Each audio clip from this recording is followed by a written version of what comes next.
Hello, good evening everyone. Now in this lecture I am going to teach you the second lecture of power sharing. In this lecture we complete our full chapter by giving a brief intro. Now start. The brief intro that we learned previously, that Belgian model of power sharing, जहाँ पे Belgium एक small country है Europe में, हमारे हरियाणा बराबर। उसकी population Haryana से आधी थी। 59% थे डच स्पीकिंग, फ्लेमिश रीजन में रहते थे। 40% थे फ्रेंच स्पीकिंग, बलोनिया रीजन में रहते थे। 1% थे जर्मन स्पीकिंग, जो नियर जर्मनी रहते थे।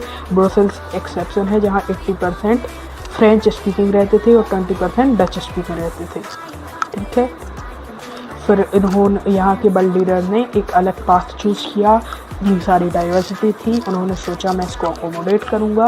वहाँ के वर्ल्ड लीडर्स ने तो उन्होंने अपने कॉन्स्टिट्यूशन को 4 बार अमेंड किया और इस तरीके से डिज़ाइन किया कि उनकी डाइवर्सिटी अच्छे से अकोमोडेट रहे। उन्होंने सेंटर में इक्वल रिप्रेजेंटेशन रखा, स्टेट में इक्वल रिप्रेजेंटेशन रखा, ब्रुसेल्स की सेपरेट गवर्नमेंट बनाई एंड एक कम्युनिटी गवर्नमेंट बनाई।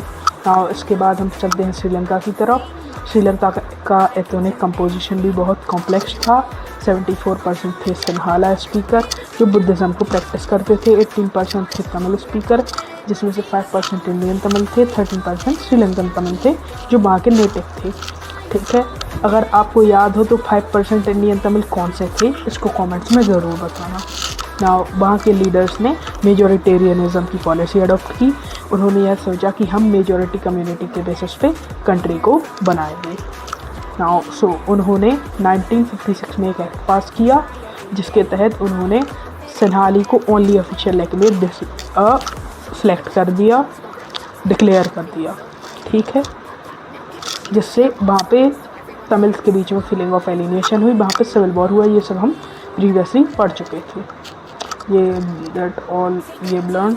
Now our today's very first topic is why power sharing is desirable. Power sharing is desirable because of 2 reasons: moral reason and prudential reason. First reason is prudential reason. Prudential reason means समझदारी भरा। Prudential reason के तहत, prudential reason है मतलब समझदारी मतलब वो prudential reason के तहत अगर आप पावर शेयरिंग कर रहे हैं तो पावर शेयरिंग करने से reduce of chances of conflict, political order stable रहेगा, prevent domination of majority over minority, ensure unity. ठीक है गाइस। ना उसके बाद मोरल रीज़न मतलब होता है अंदर से ही नैतिकता भरा। अगर मोरल रीज़न को अपन एक एग्जांपल से समझेंगे कि मैंने कहा आप अच्छे लड़के हो। अगर आप अच्छे लड़के हो तो आप चोरी नहीं करेंगे, आप अपने पेरेंट्स की बात मानेंगे। उसी तरीके से अगर आप डेमोक्रेसी हैं तो आपकी ये स्पिरिट होगी कि आप पावर शेयर करेंगे। लेजिटिमेट गवर्नमेंट बनाता है मतलब आंसरेबल गवर्नमेंट होती है, इक्वल पार्टिसिपेशन होता है, रिस्पेक्ट करता है डाइवर्सिटी को। मोरल रीज़न में ये होता है कि जो डाइवर्सिटी होती है उसको मेजॉरिटेरियनिज्म की पॉलिसी के तहत बांटा नहीं जाता, उसको अकोमोडेट किया जाता है। Next, now forms of power sharing. There are 4 main forms of power sharing. First forms of power sharing, when power is shared among different organ of the government. When power is shared among different organ of the government, called different organ of the government. These are also called the horizontal form of power sharing. This contain legislature, executive and judiciary. Legislature का काम होता है law बनाना, जो कि हमारे elected representative करते हैं। Executive उसे फॉलो कराते हैं मतलब पुलिस, और कोई अगर इन लॉ को नहीं मानता है तो उसे जुडिशरी पनिश करता है। ये एक system of check and balance का काम करते हैं, मतलब एक ऑर्गन दूसरे ऑर्गन को चेक करता है।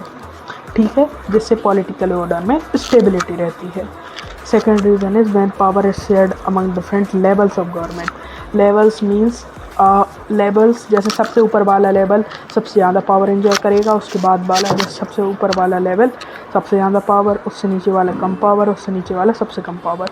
लेकिन हॉरिजॉन्टल जो हमने सबसे पहले पढ़ा उसमें सब लेवल सब ऑर्गन इक्वल पावर यूज़ करेंगे, प्रैक्टिस करेंगे। तो इन levels of government contain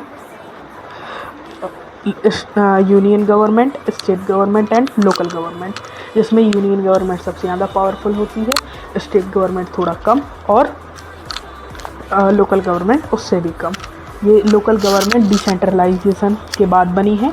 after 1990s और 1991 कॉन्स्टिट्यूशन अमेंड हुआ था, जिससे एक थर्ड टियर ऑफ गवर्नमेंट भी बनाना पड़ा था। ना उसके बाद है थर्ड है when power is shared among different social groups, reserve constituency, dedicated policies and prevent conflict. It means that when power is shared among different social group means जो हमारे यहाँ कास्ट सिस्टम को रिजर्वेशन दिया गया है, जिसके कारण जो निचले स्तर पर हैं सोशल ग्रुप, उन्हें बहुत ज़्यादा पीछे रहने से उन्हें आगे बढ़ाने की ओर बढ़ाया गया है, जो हमारी डाइवर्सिटी को अच्छे से अकोमोडेट करता है। जैसे बैकवर्ड ग्रुप को रिजर्वेशन देना, SC STs को रिजर्वेशन देना, ताकि वो अपने जीवन में कुछ अच्छा कर पाएँ।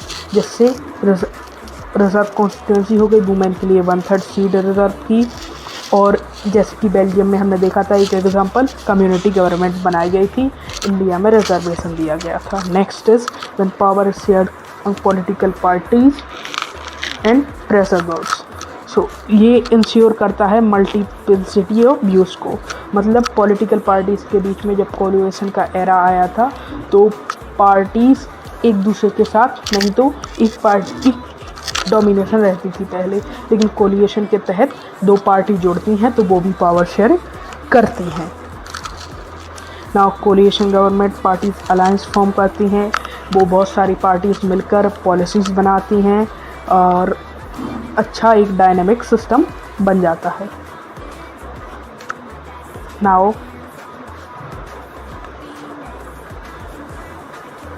That's all for today's chapter. अगली वीडियो में मिलते हैं guys. Thank you, bye bye. याद रखना अगली वीडियोस मोस्ट इम्पॉर्टेंट क्वेश्चन की आएगी। Thank you and have a good day.